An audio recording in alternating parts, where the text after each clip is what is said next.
नमस्कार, ग्लोबल स्पेशलमा यहाँलाई स्वागत छ।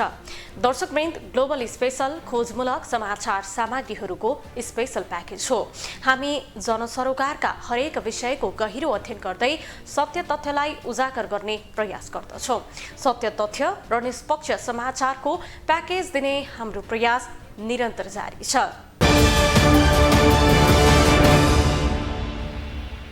आम निर्वाचन नजिकै जाँदा नेपालको निर्वाचन प्रणालीमाथि बहस छेडिएको छ। हरेक चुनाव अघि पेचिलो बन्ने निर्वाचन प्रणालीको मुद्दा यस पटकको निर्वाचनको अघि पनि जोडतोडले उठेको छ। सामान्य नागरिकले उम्मेद्वार बन्न नसक्ने गरी खर्चिलो बन्न थालेपछि प्रत्यक्ष निर्वाचन प्रणालीमाथि पनि प्रश्न उठिरहेको हो। अर्कोतर्फ नेताको खल्तीबाट सांसद चुन्ने परिपाटी बढ्न थालेपछि समानुपातिक निर्वाचन प्रणाली पनि औँला उठिरहेको छ।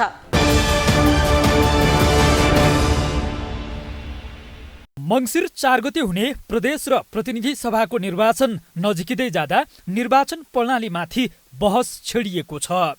विज्ञहरूसँगै राजनीतिक दलका नेता र स्वयं सर्वसाधारण समेत प्रत्यक्ष र समानुपातिक निर्वाचन प्रणालीमाथि प्रश्न गरिरहेका छन्। जनताले प्रत्यक्ष भोट हालेर जनप्रतिनिधि चुन्ने प्रत्यक्ष निर्वाचन प्रणाली खर्चिलो बनेको विज्ञहरूको ठहर छ। अर्कोतर्फ समानुपातिक निर्वाचन प्रणालीमा नेताको खल्तीबाट सांसद चुन्ने परिपाटी बढेको सर्वसाधारणको गुनासो छ। प्रत्यक्ष निर्वाचन प्रणालीमा पैसा नहुनेले उम्मेद्वार बन्न नसक्ने अवस्था आइसकेको विज्ञहरू बताउँछन्।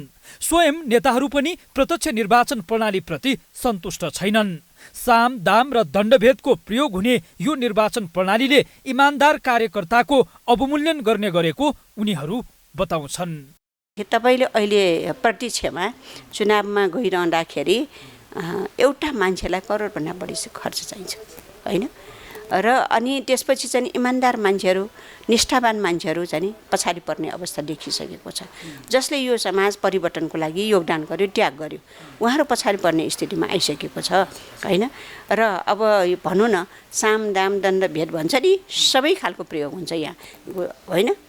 अब स्वच्छ निर्वाचन प्रणाली छैन, पारदर्शी निर्वाचन प्रणाली छैन, निर्वाचन आयोगले पनि त्यो ढङ्गले गर्न सकेको अवस्था छैन। प्रत्यक्ष निर्वाचनसँगै समानुपातिक निर्वाचन प्रणालीमाथि पनि प्रश्न उठिरहेको छ।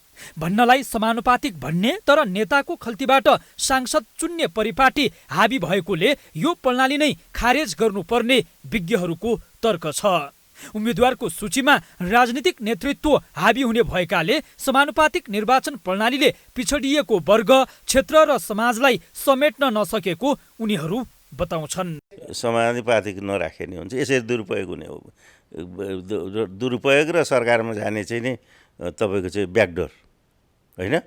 पछिल्लो ढोका सरकारमा जाने बाटो बनाउने, यस्तो कुराहरू प्रयोग हुने हो भने यसको कुनै औचित्य छैन। निर्वाचन कसरी जितिन्छ? पैसाको बलमा वा एजेन्डाको लोकप्रियताले?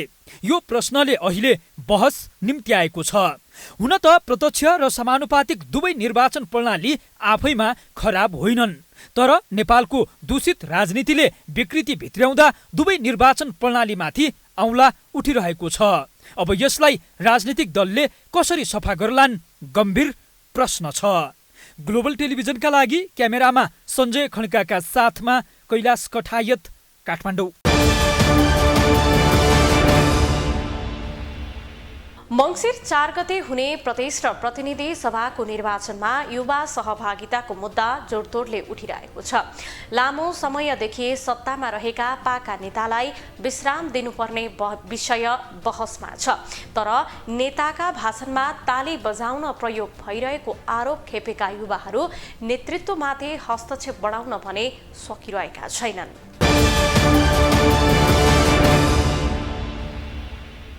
भविष्यको कर्णधार मात्रै होइन, युवालाई देशको मेरुदण्ड समेत भन्ने गरिन्छ। विकास र परिवर्तनमा युवाहरूले महत्त्वपूर्ण भूमिका खेल्दै आएका छन्। तर विकास र आन्दोलनमा अग्र मोर्चामा देखिने युवाहरू चुनावमा भने पछाडि पर्ने गरेका छन्। आसन्न निर्वाचनका लागि राजनैतिक दलहरूले धमाधम उम्मेद्वार सिफारिस गरिरहेका छन्, तर उम्मेद्वारमा सिफारिस हुने युवाको संख्या भने तुलनात्मक रूपमा कम छ। निर्वाचनपछि संसदमा युवाको उपस्थिति बलियो हुनुपर्ने आवाज उठिरहेको भए पनि दलहरूको प्राथमिकतामा युवा पुस्ता भने पर्न सकेको छैन। तर नागरिक स्तरबाट भने अबको चुनावपछि सदनसँगै सत्तामा समेत युवाको बाहुल्यता हुनुपर्ने माग भइरहेको छ। 2-3वटा पुस्ताहरू जो उमेर गुज्रिसकेपछि पनि अझै पनि राजनीतिमा र्याल गाडेर बस्नु भएको छ उहाँहरू, जसले न देशलाई विकास भयो, न देश विकास भयो, न समाज परिवर्तन भयो, न आर्थिक रूपमा नै देशले उन्नति गर्न सक्यो। त्यो हामी सबैले देखेकै कुरा हो। तसर्थ आउने यस चुनावमा चाहिँ युवाहरूको सहभागिता चाहिँ निकै मजाले हुनुपर्छ, किनभने हामीले पछिल्लो समयमा केही महिनाभित्रमै बालेन्द्र हर्क जस्ता एक सफल मेयरहरू पनि हामीले देखिसकेका छौँ। नेपालमा अहिले साटी कटेका नेताहरूकै हालिमुहाली छ।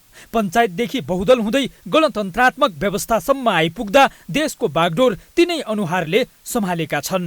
सदनदेखि सरकारसम्म उनीहरूकै हालिमुहाली छ। जसो तसो देशलाई डोर्याइरहेका उनीहरूबाट देशको हित नहुने भएकाले अबको निर्वाचनमा युवाको उपस्थिति बलियो हुनुपर्ने विश्लेषकहरू बताउँछन्। निर्वाचनमा जनताहरूले यसरी नै विश्वास गरेर चाहिँ युवा व्यक्तित्वहरू, युवा स्वतन्त्र व्यक्तित्वहरू, पार्टीभित्रका युवा नेतृत्वहरूलाई पनि अभिमत दिएर अब आउने निर्वाचनबाट बन्ने संसदले मुलुक र जनताप्रति राम्रो जवाबदेही भएर काम गर्नेछ, जनताप्रति जनोत्तरदायी भएर काम गर्नेछ भन्ने आशा चाहिँ राख्ने ठाउँहरू प्रशस्त देख्छु म। हुन त देशको नेतृत्व गर्न उमेरले छेक्दैन। पाका उमेरका नेताहरूको नेतृत्वबाट विश्वका कैयौं देशहरू समुन्नत बनेका छन्। तर पाका नेताहरूले नेपाललाई उन्नत बनाउन नसकेका बेला नेतृत्वमा युवा नेताको खोजी भइरहेको छ। व्यक्तिगत सोचाइ त युवाहरू आउन्, राम्रो आउन् भन्ने हो। तर मैले एज अ विश्लेषक भन्दाखेरि राजनीतिक सिनारियो त्यस्तो छैन। राजनीतिक सिनारियो किन छैन भन्दा राजनीतिक गणितमा हुन्छ, हैन? राजनीतिक गणित भन्छ संसद सङ्ख्यामा सरकारको गठनको कुरा हुन्छ, मेजोरिटी माइनोरिटी सङ्ख्याको आधारमा हुन्छ।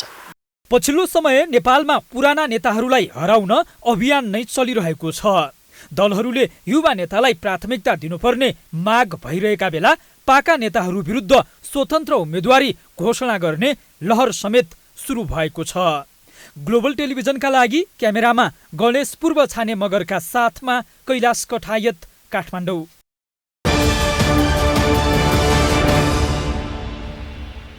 नेपाली राजनीतिमा पुस्तान्तरणको प्रश्न उठेको लामो समय भइसकेको छ। तर शीर्ष नेतृत्व सहज रूपमा पद हस्तान्तरण गर्न तयार छैन। सबै दलमा बुढा पुराना र लामो समयदेखि जिम्मेवारीमा बसेका नेताकै हालिमुहाली छ। निर्वाचनमा पनि पटक पटक उनीहरूले नै टिकट प्राप्त गर्छन् र जित्छन् पनि। एकै व्यक्तिलाई टिकट दिने दलको रवैयाप्रतिको असन्तुष्टि बढ्दै गएको छ। एउटै मान्छेलाई किन फेरि र ढिलै पनि मतदातामा प्रश्न उब्जेको छ।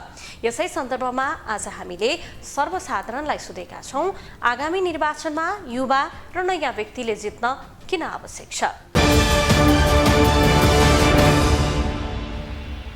अब जति पुरानो नेताहरू छ त्यो काम लाग्दैन। अहिले शिक्षक युवाहरू आउनु पर्यो। शिक्षक युवाहरू जस्तै अहिले बालेन्द्र शाह, हर्प सम्बङ जस्तै युवाहरू अलि सक्षम भएको नेता युवाले देश नेतृत्व गर्नु पर्यो। अहिले यो जति पुरानो नेताहरू सबै भ्रष्टाचार भइसक्यो। देशमै केही विकास ल्याउने उनीहरूले केही योजना भएन। सबै आफ्नै मान्छे लगातार आफ्नै मान्छे हालेको छ, आफ्नै मान्छेलाई बनाएको छ। देशमा केही प्रगति भएको छैन। अहिलेको युवा चाहिँ अनिवार्य आउनै पर्छ। होइन, हामी पनि अब हेरिरहेको छु सर, होइन देशको स्थिति। तर हामी पनि युवाले अब जागृत हुनु पर्यो। देशलाई राम्रो नयाँ नेपाल बनाउनु पर्यो। तर हामीले जुन पार्टीलाई भोट दिन्छौँ, तर त्यो पार्टीले हामीलाई न केही सुविधा दिन्छ, न केही काम गर्ने उद्योगलाई दिन्छ, होइन। तर जे होस्, अब हामीले पनि मिलेर, युवा मिलेर अब देशलाई बचाऊँ, राम्रो प्रगति गरौँ, त्यही हो हाम्रो भनाइ। म चाहिँ के भन्न चाहन्छु भने आउने यस चुनावमा युवाहरूको सशक्त रूपमा उपस्थिति हुनुपर्छ भन्ने मलाई लाग्दछ। किनभने हामीले देख्यौँ हाम्रा 2-3वटा पुस्ताहरू जो उमेर गुज्रिसकेपछि पनि अझै पनि राजनीतिमा र्याल गाडेर बस्नु भएको छ उहाँहरू, जसले न देशलाई विकास भयो, न देश विकास भयो, न समाज परिवर्तन भयो, न आर्थिक रूपमा नै देशले उन्नति गर्न सक्यो। त्यो हामी सबैले देखेकै कुरा हो। तसर्थ आउने यस चुनावमा चाहिँ युवाहरूको सहभागिता चाहिँ निकै मजाले हुनुपर्छ, किनभने हामीले पछिल्लो समयमा केही महिनाभित्रमै बालेन्द्र हर्क जस्ता एक सफल मेयरहरू पनि हामीले देखिसकेका छौँ। तसर्थ आउने यस संसदीय चुनावमा चाहिँ युवाहरूको सशक्त रूपमा उपस्थिति हुनुपर्छ भन्ने मेरो बुझाइ छ। युवाले जित्न त अब जरुरी छ नि होइन, किनभने अब बुढापाकालाई दिएर धेरै भइसक्यो हामीले हेरेको, तर हामीलाई अहिलेसम्म केही त्यसको परिणाम झन् महँगी बढ्दैछ, झन् यस्तो गाह्रो भइरहेछ हामीलाई। तर युवाहरूले गर्यो भने उनीहरूसँग नयाँ टेक्नोलोजी हुन्छ, उनीहरूले राम्रो गर्न खोज्छन्, उनीहरूसँग नयाँ विचारहरू नयाँ आउँछ, त्यही भएर नयाँ केही चाहिँ युवाले चाहिँ गर्छन् नै होला भन्ने हामीलाई लाग्छ। हामीलाई अब नयाँ नेता चाहियो होइन, पुरानो नेताहरू काम छैन, अब पुरानो नेताहरूलाई थाले हुन्छ होइन, गइसक्यो उनीहरू। अब बालेन शाह जस्तो चाहिन्छ क्या हामीलाई देशमा, त्यस्तो मान्छेहरू अझै 2-4 जना आउनै पर्छ। मैले भन्दाखेरि तपाईँको देखेको, मैले बाहिर कन्ट्रीमा भोगेको अनुसार यहाँको युवाको ब्रेन कस्तो छ भने हिजो पूर्वकालदेखि नै आएको त्यो रीतिलाई छोड्न सक्दैन। जस्तै भन्नाले मै हुनुपर्छ, नातावाद, कृपावाद, मेरै मान्छे हुनु पार्ने गरेकोले युवाहरू पनि मैले त्यति सक्षम देखेन, सम्भव देखेन। नयाँ पुस्ताहरूले चाहिँ अब उहाँहरूलाई कस्तो भन्दाखेरि तपाईँको अब विश्राम दिने, जस्तै अब उहाँहरू अब नयाँहरूले त अब नयाँ भिजनहरू लिएर नयाँ टेक्निकहरू, नयाँ अब आधुनिक अहिलेको जमानामा नयाँ सिस्टम गरेर गर्न सक्छ नि त आफ्नो कामहरू, भिजनहरू। दर्शकवृन्द, मङ्सिर 4 गते हुने प्रदेश र प्रतिनिधि सभाको निर्वाचन नजिकै जाँदा निर्वाचन प्रणालीमाथि बहस छेडिएको हो। विज्ञहरूसँगै राजनीतिक दलका नेता र स्वयं सर्वसाधारण समेत प्रत्यक्ष र समानुपातिक निर्वाचन प्रणालीमाथि प्रश्न गरिरहेका छन्। जनताले प्रत्यक्ष भोट हालेर जनप्रतिनिधि चुन्ने प्रत्यक्ष निर्वाचन प्रणाली खर्चिलो बनेको विज्ञहरूको ठहर छ। अर्कोतर्फ समानुपातिक निर्वाचन प्रणालीमा नेताको खल्तीबाट सांसद चुन्ने परिपाटी बढेको सर्वसाधारणको गुनासो छ। प्रत्यक्ष निर्वाचन प्रणालीमा पैसा नहुनेले उम्मेदवार बन्न नसक्ने अवस्था आइसकेको विज्ञ बताउँछन्। स्वयं नेताहरू पनि प्रत्यक्ष निर्वाचन प्रणालीप्रति सन्तुष्ट छैनन्। पछिल्लो समय नेपालमा पुराना नेताहरूलाई हराउने अभियान पनि चलिरहेको छ। दलहरूले युवा नेतालाई प्राथमिकता दिनुपर्ने माग भइरहेका बेला पाका नेताहरू विरुद्ध स्वतन्त्र उम्मेदवारी घोषणा गर्ने लहर समेत सुरु भएको हो। हस्त आजलाई यति नै। भोलि अर्को एपिसोड लिएर हामी आउने नै छौँ। तबसम्मका लागि तपाईँ हेर्दै गर्नुहोला ग्लोबल टेलिभिजन। नमस्ते।